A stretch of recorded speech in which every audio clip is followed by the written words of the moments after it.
Alors nous sommes mercredi, on est le 27 Tevet et nous sommes arrivés d'Af Gimel de Baba Batra, donc deuxième page. Nous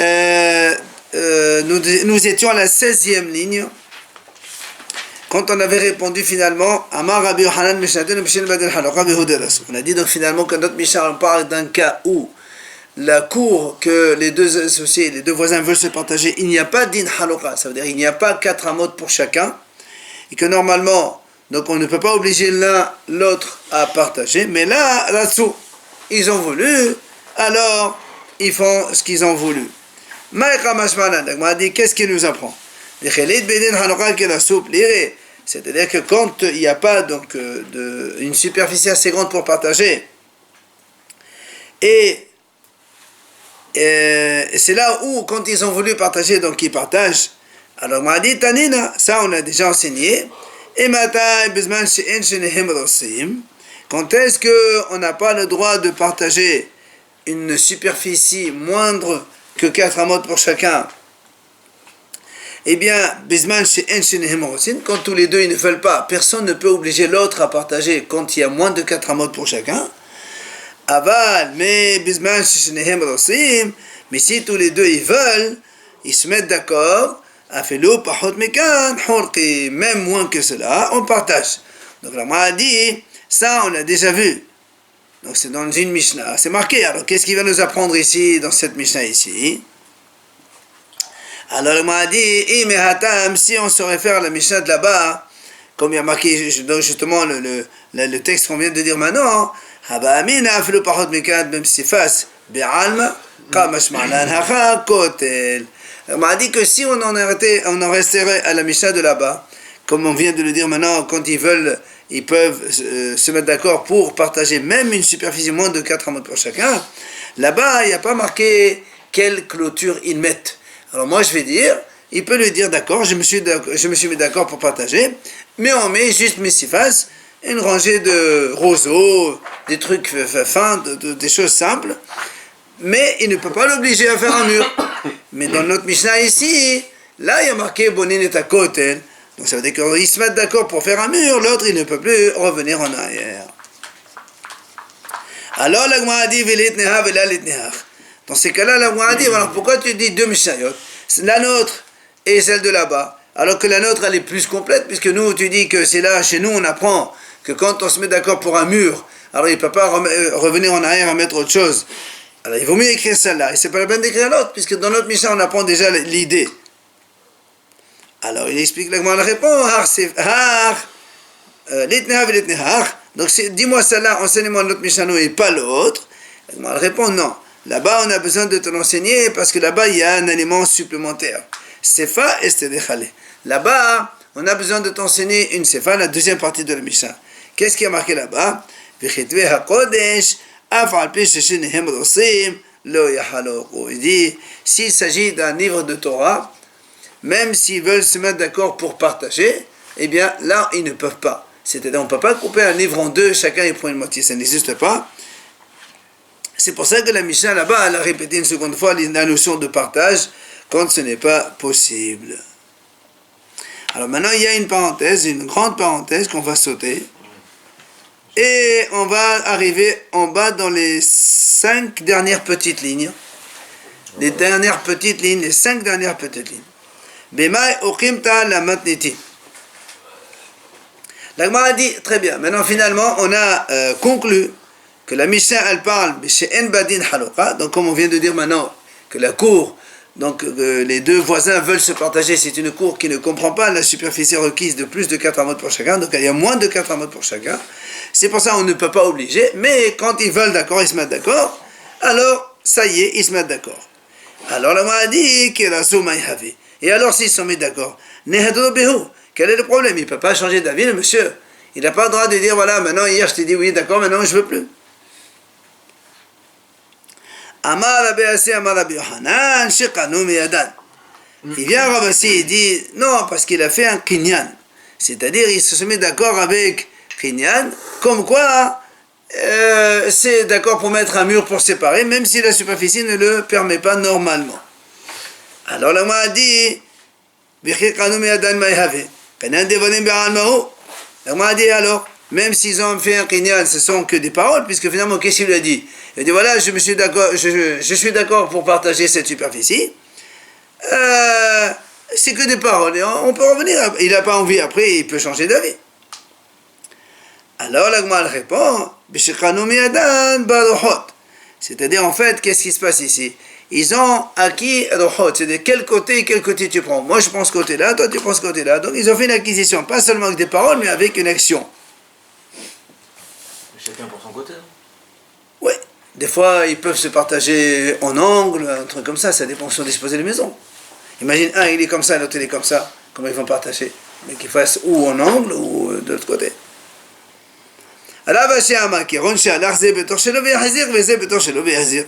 Rabashi dit, on peut aussi donc trouver une deuxième possibilité d'acquisition, c'est que chacun il marche, comme on a dit, rappelez-vous, comment on fait une hazaka dans un terrain, on marche 4 pas dans le terrain, ou bien on fait une serrure ou autre chose. Là aussi c'est pareil, ils ont marché dans leur terrain, et ils ont donc acquis chacun sa part, et là on ne peut plus revenir en arrière.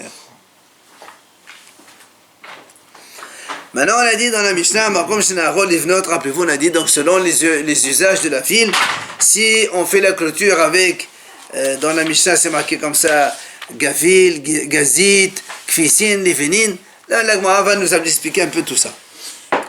Alors, on a dit comme ça, Gavil, qu'est-ce qu'on appelle Gavil? C'est Avne de la Meshafia. Ce sont des pierres qui ne sont pas lisses. C'est des pierres comme ça, tu poses une pierre à côté de l'autre et une sur l'autre et tu fais une barrière. C'est-à-dire, donc c'est des pierres un peu, puisqu'elles ne sont pas lisses des deux côtés, automatiquement, l'épaisseur du mur, elle se trouve plus grande. Gazit, amené de Mishapia. Mais ces gazit, ce sont des pierres, elles, au contraire, qui sont Mishapia, c'est-à-dire elles sont lissées, elles sont droites des deux côtés. Donc, du coup, l'épaisseur, elle est moindre, comme on avait dit donc, dans la Mishnah précédemment, que Gavil, c'est... donc 30 farines pour chacun, ça veut dire donc 6 x 8, 48 cm d'épaisseur des murs, donc chacun donne 24. Et Gazit, c'est moins, c'est 2 tefar et demi, donc ça fait 16 et 4, 20, 40 cm d'épaisseur du mur. L'autre c'est 48, et là c'est 40. Parce que les pierres sont lisses. Quand les pierres sont lisses, c'est droit, d'accord? Mais quand les pierres sont pas lisses, il y a comme ça, des boursouflures de chaque côté, donc du coup ça agrandit un peu l'épaisseur du mur. Dirtiv, kol elle avanim yakalot, kemedot gazit. C'est comme le pasuk qui dit comme ça, ce sont des pierres chères. Le pasuk qui dit comme ça, kemedot gazit, c'est-à-dire comme c'est des pierres naturelles qu'on prend, elles sont comme cela. Maintenant, la Gemara explique c'est quoi kfisin. Kfisin, alhe. C'est alhe, ce sont des demi-briques. Levenin, livne.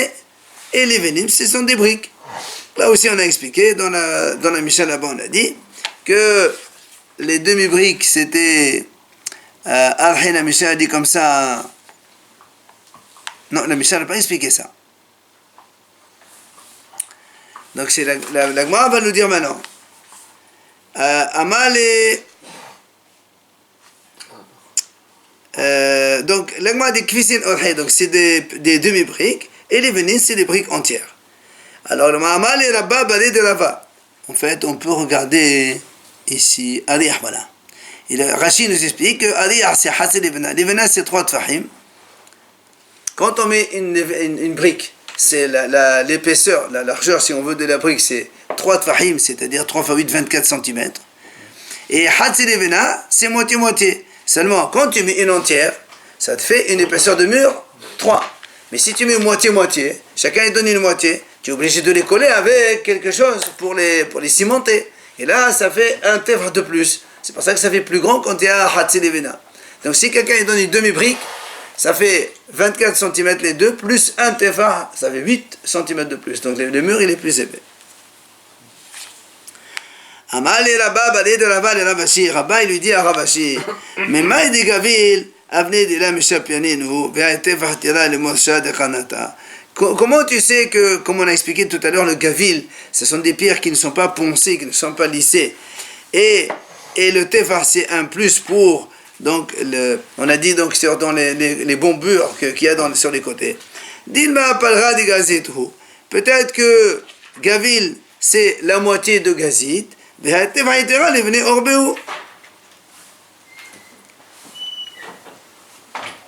Et le tefar supplémentaire, c'est pour associer les deux pierres entre elles. D'accord? Donc la Gemara dit, pourquoi tu dis que, comme on a expliqué tout à l'heure, il y a des pierres qui sont donc naturelles, donc elles sont encore bombées, et d'autres elles sont poncées, elles sont lisses. Pourquoi on ne dirait pas le gavil, c'est la moitié de, comme on a dit pour les briques, on a dit demi-brique associée avec un tefar, ou une brique, donc les deux. La même chose on dira pour les pierres. Il y a des grosses pierres comme ça, et puis il y a les pierres qu'on partage en deux chacun, et on met un tefar pour cimenter les deux. Alors la Gemara dit, comme on a dit, nous, comme on a dit donc pour les briques, on fait la même chose pour les pierres. Amal, il lui dit, vele ta mère, il dit, attends, déjà, comment tu sais que les kfissin, nous on a expliqué tout à l'heure que kfissin c'est une demi-brique. Comment tu sais que kfissin c'est une demi-brique? Et la Gemara est là. Et c'est comme ça qu'on a appris. Alors on a dit que Gavinami a venu d'Amshapia Gmala. Il a dit que ça aussi, on a appris que c'est comme ça. Tu ne peux pas me dire pourquoi c'est pas autre chose.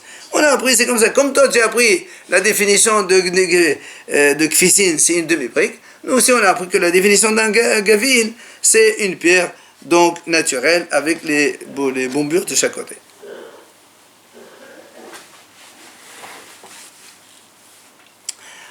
Alors la Gemara dit, il y a une version différente. Amal et Rabaha badé de Rabavia et Rabashi. Donc Rabaha lui dit, Rabashi memay de kfissin al-hinenu. Comment tu sais que les kfissin, comme on a dit tout à l'heure, c'est ces demi-briques, et le tefar en plus, c'est pour coller les deux. Dilma may kfissin avni de l'amshapian. Peut-être qu'on va dire que les kfissin, ce sont des pierres qui ne sont pas poncées, qui ne sont pas lissées. Il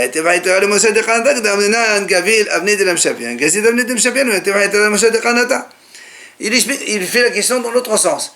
Comment tu sais que kfissin c'est une demi-brique, et toi tu m'as dit comme ça, on fait une demi-brique, et un tefar au milieu pour cimenter les deux. Peut-être qu'on dira que kfissin c'est une demi-brique, peut-être qu'on va dire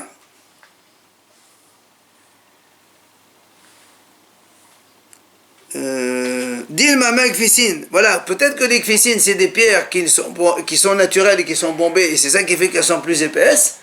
Comment tu sais que c'est moitié et on met un tefar au milieu? Alors il lui dit la même chose que tout à l'heure. Il lui a dit, Wali ta mère, hein? On a pris comme ça, il va lui dire, tu parles comme tout à l'heure. Voilà, exactement, Wali ta mère. Il lui dit, Gavil a venu d'Amshabel Menanek, Menela, Khanamik, Menela. Il dit, comme là-bas, tu as appris, on t'a appris que c'est ça. Ben là aussi, on t'a appris la définition, c'est comme ça. Amar Abaye, viens Abaye, Dishma Mina, de là on déduit que quand on cimente deux pierres entre elles ou deux briques entre elles, Kolbene, Olbe, Tefar. Il faut donc une épaisseur de tefar pour cimenter les deux, donc pour coller les deux morceaux, donc 8 cm de plus. Et là, on a dit, ça c'est quand on met de l'argile. À l'époque, on collait avec de l'argile. Aval bedersa, ba'et fait. On a dit, c'est dirsa. Hachi dit, dirsa, c'est. Il y a les petites pierres fines avec de l'argile mélangée. Alors, là, pour les coller, il faut plus d'épaisseur. Il y a une version qui dit le contraire. Ça c'est quand il y a l'argile mélangée avec des pierres. Mais si c'est de l'argile, moins ça suffirait. Tu n'as pas besoin d'un tefar d'épaisseur entre les deux. Alors la Gemara dit, les mimra de Vgazid de Chol Abba Amod Gova et Hawi Potia Hamisha Kai et la Kai.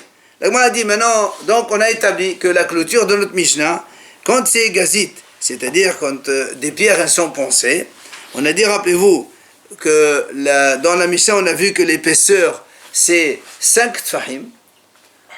D'accord? Et nous, on a dit que la clôture, elle fait minimum 4 amot, 2 mètres de hauteur. Donc on a 5 tfahim, c'est-à-dire 40 cm d'épaisseur pour 2 mètres de hauteur.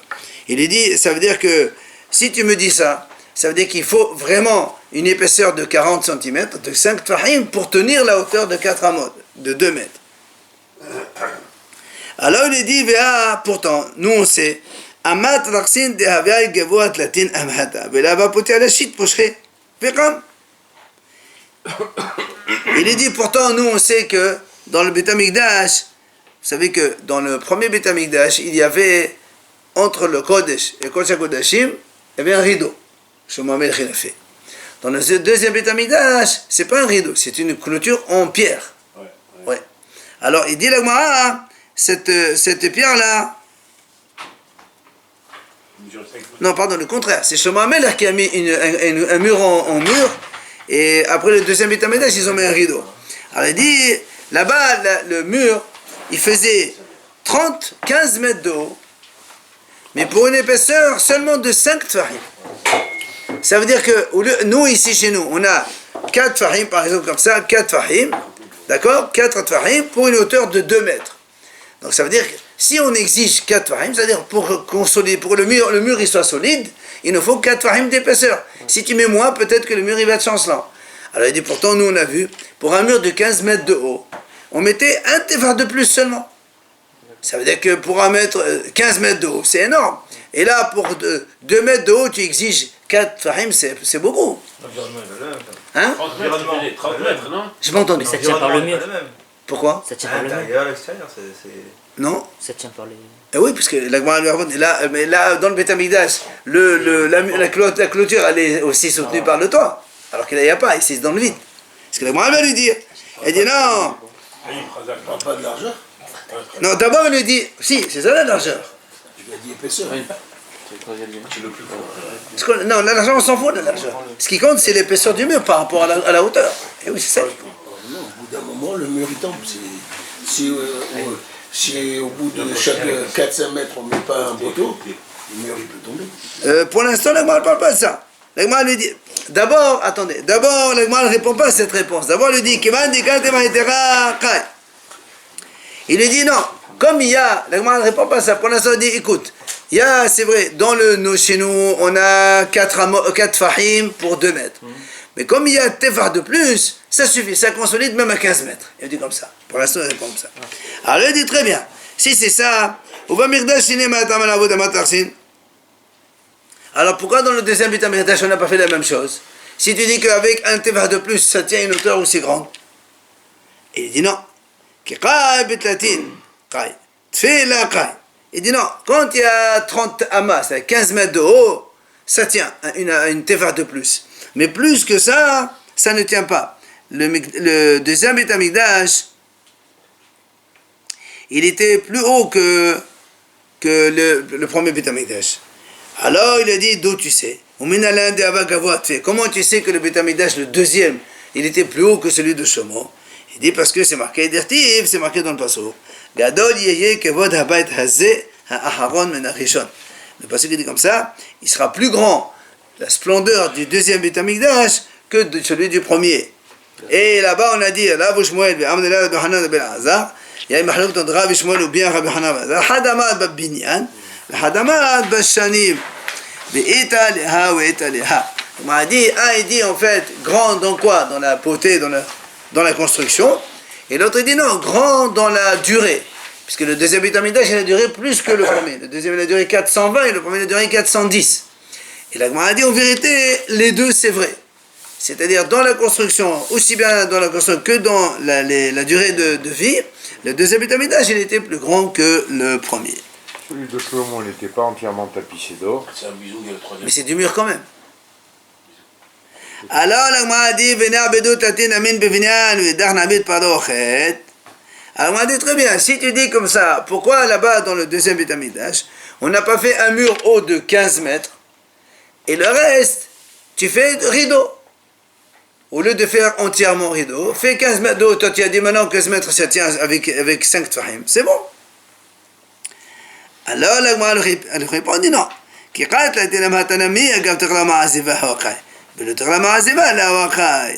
m'a dit non, comme on a dit tout à l'heure que le mur de 15 mètres il tient, c'est parce que justement il est soutenu par le toit du Beit HaMikdash. Donc il y a la hauteur et il y a le Beit HaMikdash, le toit qui repose dessus, c'est ça qui le tient. Mais si tu mets un mur en bas et tu rajoutes un rideau au-dessus, alors la hauteur elle est un petit peu branlante, donc elle ne peut pas tenir. Alors la Gemara lui dit très bien, elle m'a dit très bien, tu me dis que 15 mètres c'est trop haut, tu n'as qu'à faire une partie que tu estimes possible en mur, et une autre partie en rideau. Comme ça fait moitié-moitié, ça tient. Amar Abaye, Abaye dit non. Gmiri, on a appris,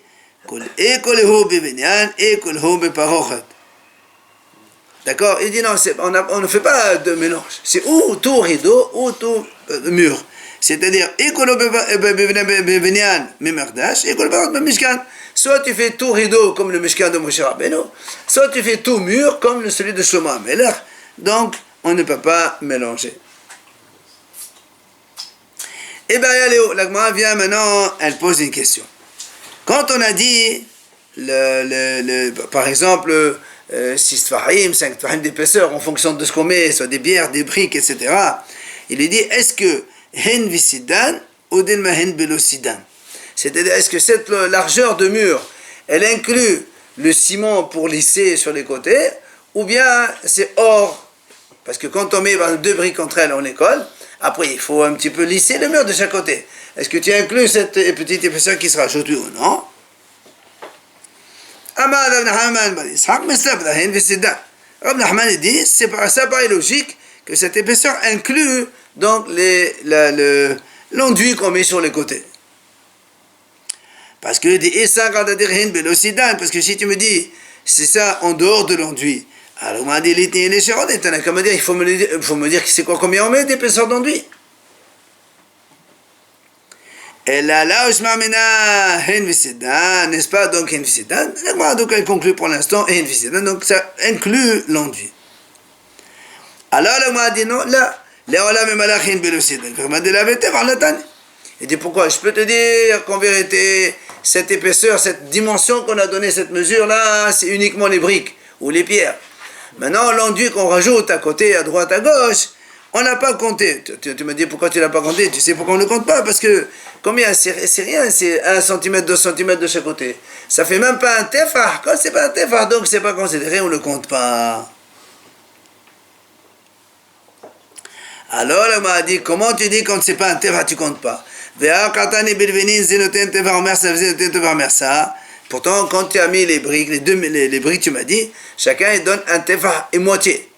Un tefah et moitié. Donc tu as bien compté les moitiés. Alors là aussi, peut-être qu'en associant l'enduit de chaque côté, ça ferait un moitié tefah. Donc ça va, un moitié tefah. Faut le dire.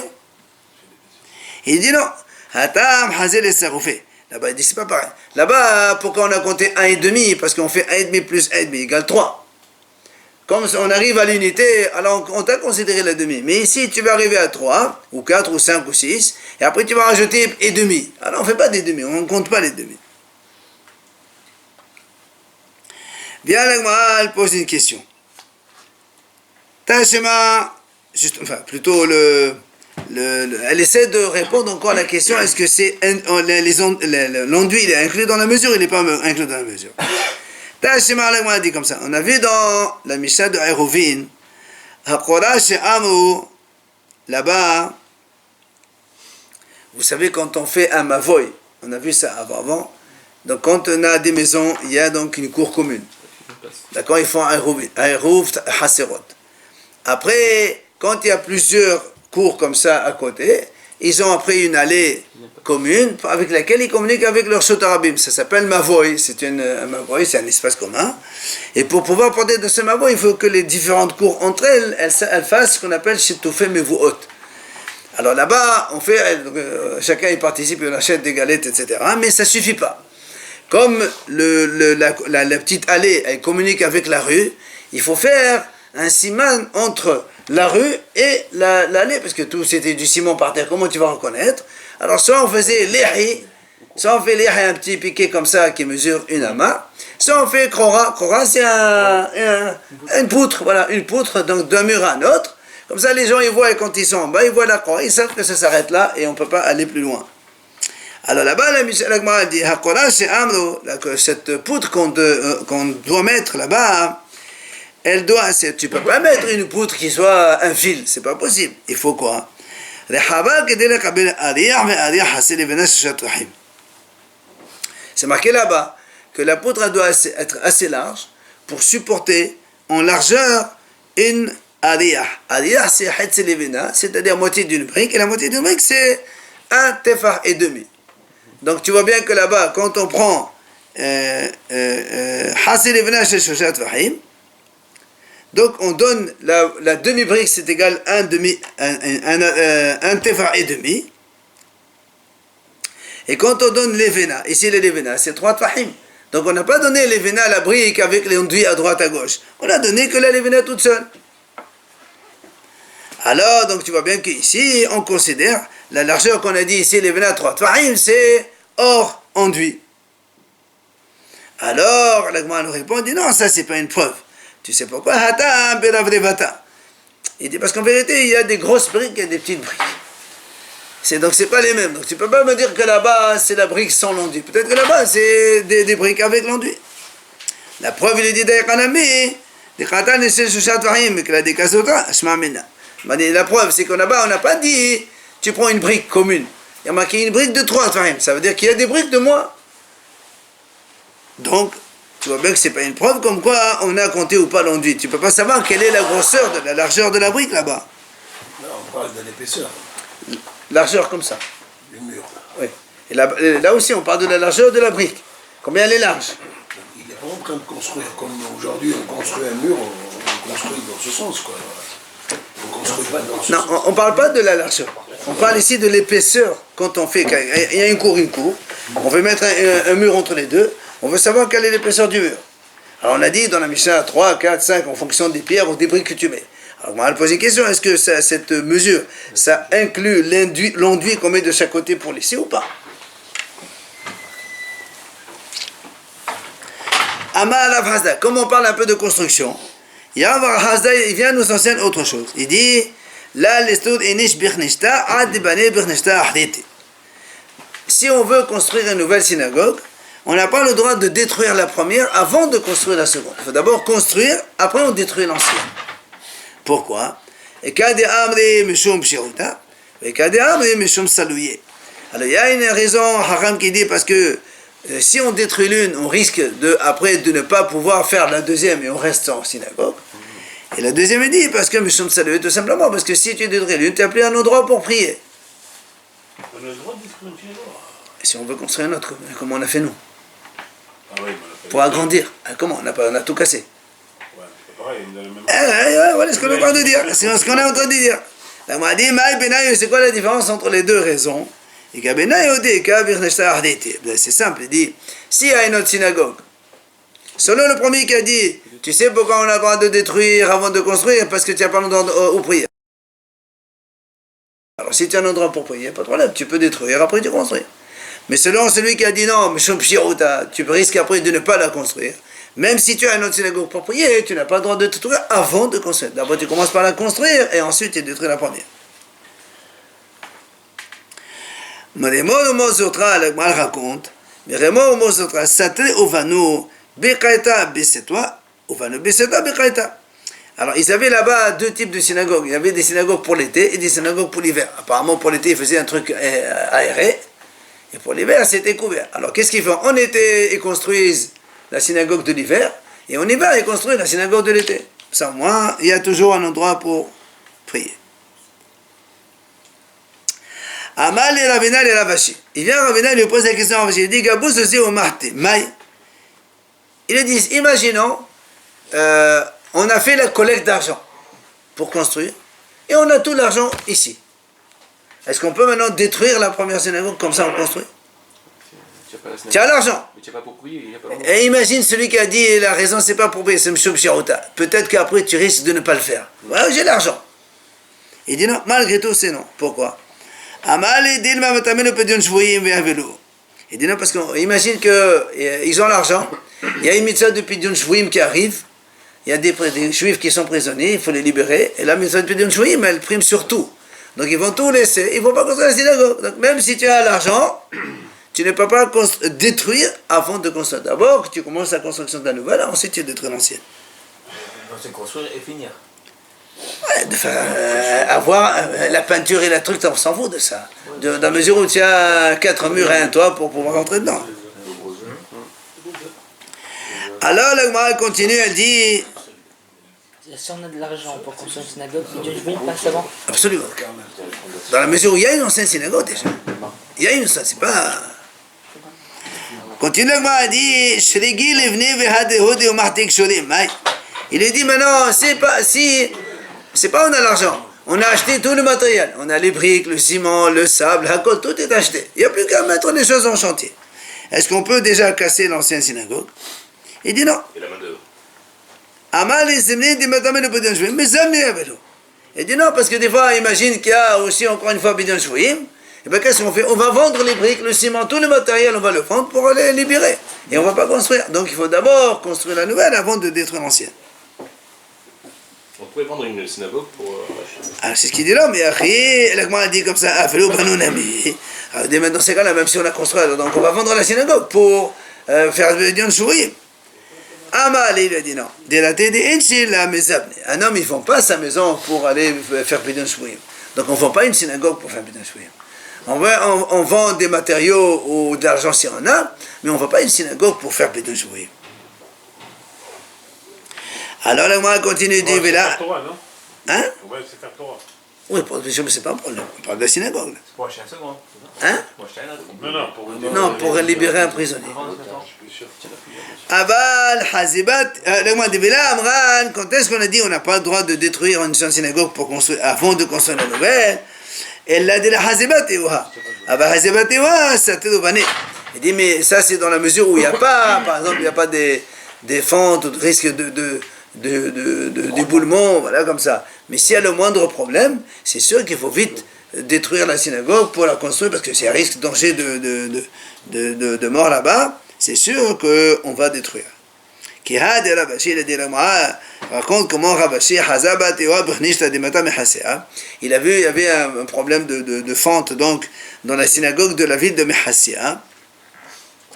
Qu'est-ce qu'il a fait? Satré, il a cassé donc la synagogue, ok? Et pour ne pas que ça traîne, etc., il a fait tout simplement. Il dit, qu'est-ce qu'il a fait? Il a pris son lit à lui. Il l'a mis là-bas dans la synagogue. Comme ça, les gens ils se précipitent pour construire vite. Parce que tant qu'ils n'ont pas construit la synagogue, il n'a pas sorti dans son lit de là-bas. Il a mis son lit là-bas pour dormir. Comme ça, les gens ils savent que lui il va dormir comme ça, dans un endroit comme ça. Il faut qu'il finisse vite le travail. Tant qu'il était là-bas, ça ne pas les murs. Voilà. Alors, l'Agma pose une question. Puisque c'est comme ça, tu as dit on n'a pas le droit de détruire une synagogue avant de construire la nouvelle. Ou Vava bin Bouta, Hichi Asbili, Aïsan, le Hodo, c'est M. Betamirdash.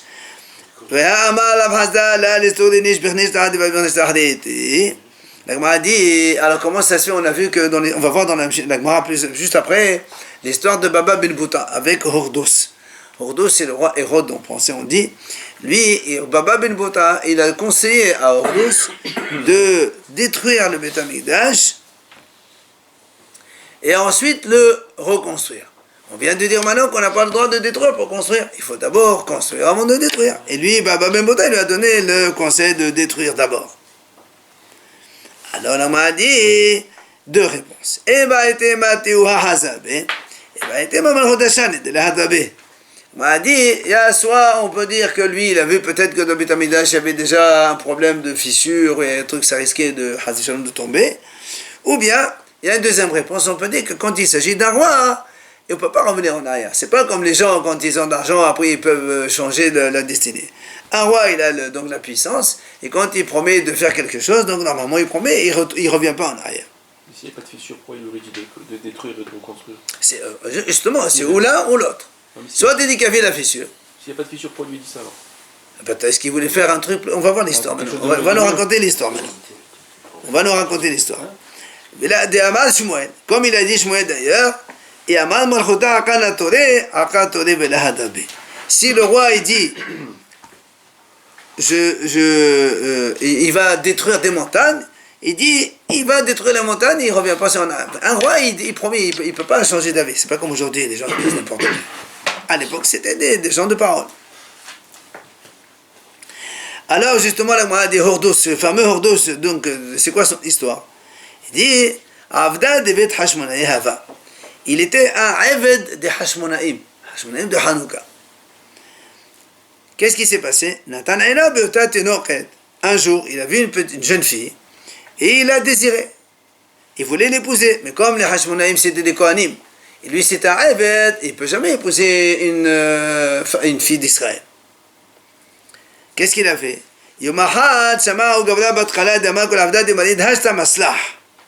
Un jour, il a entendu une voix qui lui disait: tout esclave qui se rebelle aujourd'hui, il va réussir. Et lui, c'était un esclave. Qu'est-ce qu'il a fait?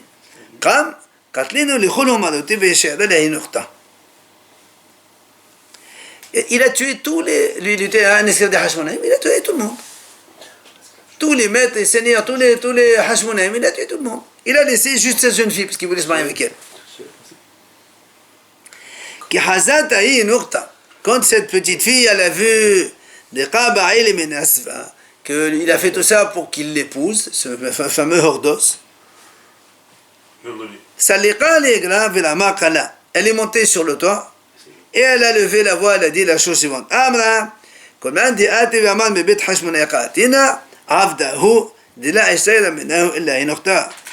elle a dit comme ça: tout un homme qui vient et qui se proclame de la famille des Hashmonaïm, c'est-à-dire des Kohanim, c'est un menteur, parce que il n'y restait rien, aucun descendant de la famille des Hashmonaïm. Donc ça veut dire que elle, après, donc elle va se jeter, elle est morte, elle s'est suicidée, pour ne pas que l'autre il l'épouse, mais en tout cas, elle a proclamé à tout le monde comme quoi il n'y a plus aucun survivant des Hashmonaïm, et donc personne ne peut dire: moi je suis la descendante d'Hashmonaïm. En fait, c'était pour lui. Lui, s'il va dire: je suis à Hashmonaïm, eh ben, elle leur dit: monsieur, il n'y a plus personne. Ben non, à Hanouka. Matida, Hashmonaïm, et ses enfants, toute sa famille des Kohanim. Alors le Gemara raconte que quoi? Ce fameux Hordos, il a tamna shiva shinin bidufsha. Il était Eved Goy, ça. Ah oui, c'est vrai, qu'est-ce qu'il a fait? Même quand elle est morte, cette fille, il l'a enveloppée de miel pour la conserver pendant 7 ans. Il l'a conservé comme ça. Et il y a certains qui disent même après sa mort, il a été avec elle. D'autres ils disent non. Alors maintenant, ceux qui disent pourquoi il a mis comme ça? Justement pour ici il a caché dans le miel, c'est pour la conserver, pour faire la relation avec elle. Et ceux qui disent qu'il n'a pas une relation avec elle, alors pourquoi il a gardé comme ça dans le miel? Parce qu'il voulait qu'il le dire. Il voulait dire: moi j'ai épousé la fille, une princesse, parce que c'est la fille de Hashmonaïm. Hashmonaïm c'était des Kohanim, Kohanim Gedolim.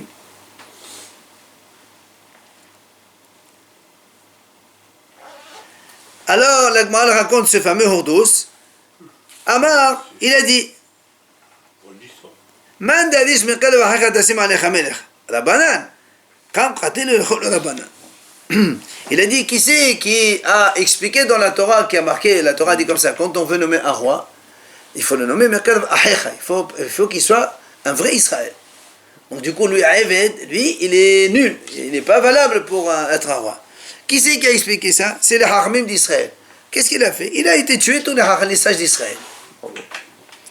Mais Shafqi le Vava ben Bouta, il a laissé juste ce Vava ben Bouta.